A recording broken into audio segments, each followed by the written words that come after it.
So this is what I used to do as a storyboard artist working in animation. And this is now what I do as a freelance slash entrepreneur slash independent artist. At the end of the day, I feel like pursuing either path has its pros and cons, but depending on the state of how our world is going, sometimes some paths make better sense to go on than others. Because I used to work in animation, but for the past year and a half now, I've kind of just been doing my own thing. And I think with this era of AI and all these job layoffs and just uncertainty in the art and entertainment industry, people are starting to search for other options, and I think having a backup plan is never a bad idea. So in this video, I'm going to focus more on making that transition from a full-time art job to working independently. I will first and foremost say that I never am the type of person to believe in just quitting your job cold turkey and then just doing your own thing. I think that it is a story that maybe can work for some people, but I don't think everyone should just suddenly cut off their source of income and then start doing their own thing, only to then get distracted by the lack of income, and then it obliterates their whole plan to do their own thing. So I personally believe you should use your full-time job as a way of building your financial runway, and if you are lucky enough to already be working a full-time job in the art world, use it as your place to still gather connections, gain some experience. You could probably learn something from that work pipeline, and then when you're at a place where it makes sense to go full-time doing your own thing, like maybe your job ended up laying you off, it came to an end, or it just got to a place where it was more toxic for you and your mindset that you just have to leave, that's when I think you should leave.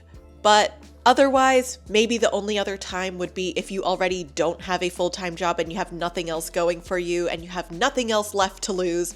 Then you can just go full force in doing your own thing. But if you are an artist right now that is currently employed and working and you got that steady paycheck, I would really encourage you to just keep going at it and develop those savings so that when it comes time for you to do your own thing, because let me tell you, I think that day will still come eventually, you won't have to be distracted by your finances. I know for some people, time may also be a factor for them, so it really depends on you and how comfortable you feel like cutting yourself off from your full-time job. So everyone's circumstances will be different, and I just trust you will do whatever is best for you.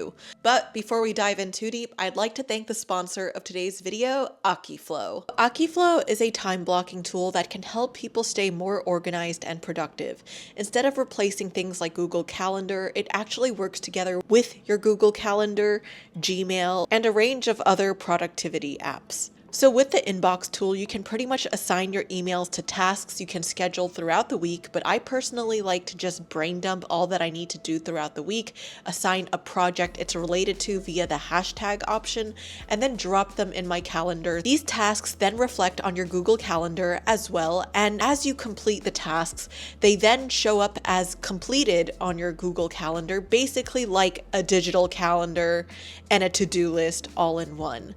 You can color code your tasks and then move them with ease if you can't complete it the same day. There's also a daily planning option that shows your list of things to do that day, and a daily shutdown you can look at the end of the day to know what you'll have to do for the next. You can then look at the statistics tool to see how you spend your time if you ever need to reflect or reevaluate how you're doing things.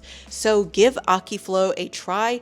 Get 30% off for 12 months by heading to akiflow.com/mutripled down in the links below, and thanks to AkiFlow for sponsoring today's video. One of the first things I did while I was still working a full-time job in animation was treat doing comics on Instagram like my extracurricular. Like, I wasn't forcing myself to do this full-fledged project. It was just very casual, diary-esque comics that I would post on Instagram maybe 1 to 2 times a week. And I would just do them during my lunch breaks at work and after the work day. I also treated my comics in a very monochromatic manner. I only used one shade of pink at that time, and I also kept my lines very sketchy, so it's not like I was creating finished artwork every week. During this time, I would still work in animation, I made connections, I really formed relationships with my coworkers, and I always think that while you're working your full-time job, you should see what are the skills that are the most transferable from your full-time job to your eventual thing that you want to do on your own. For me, I still didn't really know what I wanted to do at the end of the day, but I just knew I wanted to have a project that was based off of my own ideas, and with that is art and storytelling. So I knew that maybe comics could be a path, maybe either directing or running my own project could be its own path. Something that was just in that sphere I knew was something I wanted to do, and there were a lot of things as a storyboard artist I could still learn from. So I learned from my more experienced coworker storyboard artists. I would still really try to improve my pitches and storyboards and learn from other people at the studios. I did not take my time for granted and would still take my job as a storyboard artist very seriously. Second, after some time working in animation while also doing comics, I knew things were getting a little bit serious, especially when I started getting reached out to by other companies for collaborations, and even an editor from Penguin Random House who ended up becoming the editor for MEESH the Bad Demon. And that's when I knew that what I was doing on the side was actually starting to be taken seriously. Once you start getting reached out to by people is when you know that maybe what you're doing is heading in some sort of direction. Because let me tell you, during this time where there's nothing going on in animation, the creator economy and also the publishing space are the only places where I still feel like there is some sort of openness to new ideas coming in that direction. Right now, the animation space seems very limited to only taking on projects with the least amount of risk, but the creator space and publishing space still feels like they have room for that. And that's where I think that new ideas and pitching ideas are still welcomed, and you can still find your way back in the animation world via the publishing space and creator economy. I would encourage you to not really let go of those people who reach out to you on the side, because at the time it might just sound like a side hustle or just a thing you do on the side. But let me tell you, those people will be more key players in your life the moment that your full-time job lets you go or just decides that they don't want you anymore. And even if you might think like, oh, but I think my full-time job will keep me forever, I will just tell you now, I think that our world is full of uncertainty. You just never know what's gonna happen. So if you are still working a full-time job, you probably will have moments where maybe your job is less demanding, or maybe you do get let go. During those times where your full-time job is not really doing anything for you, I will say that is the time to go ham on those sponsors, collaborators, clients who are reaching out to you from the sidelines. During my times as a storyboard artist where I enter hiatus periods, the ways that I always supported myself was leaning into my YouTube, my Instagram, or my graphic novels even more than I was working a full-time job. That is your time to treat all those side hustles like your full-time job. So when I would say you can at least make that leap of faith and maybe quit your job or maybe no longer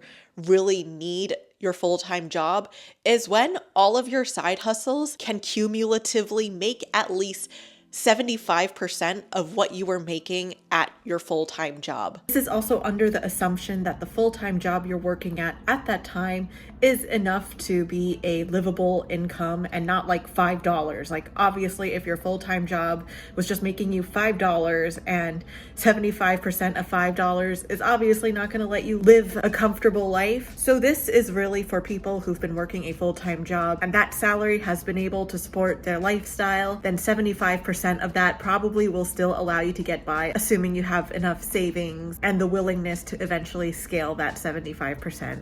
The reason why I say this is because I think it's unrealistic to think that all of your side hustles can just make the amount that you were making at your full-time job while you were spending your time working your full-time job and doing your side hustles, because you don't really have the time to scale what you were doing on the side when you were doing your full-time job at the same time. But I think when you can reach a point where you are making at least 75% of what you were doing at your full-time job on your own, that is a sign that what you are doing on the side actually has some traction, and maybe it could actually be a full-time thing. But only if you had that extra time outside of your full-time job, you could be scaling that shit and maybe even making more money than your full-time job. So starting last year in March/April, that was the last time I ever worked as a storyboard artist in the animation industry, because at that time my project wrapped up. So for me, it's not like I really made the decision to take the leap of faith, but because I was already not working a full-time job and I've already had all of these seeds planted, I was like, now is your time to grow into the plants that you said you were going to grow into. And now that I have collected my database of what has been working for me and what hasn't, I can now reevaluate all of this and then decide what I am going to scale moving forward. So that is kind of how I have been using my thought process this whole time for the past 6 years. And this is not to say that I wouldn't work in animation again, by the way. I still have my door open to work in animation. Like literally, look, that is my door. It is still open to working in animation. But for as long as nothing is going through that door, I'm just gonna be here doing my own thing. I think a lot of artists used to think like I need to be this like well-known, notable director, author, this grand title, because we think that those titles will grant us that comfortability of being financially well and living the lives that we want to.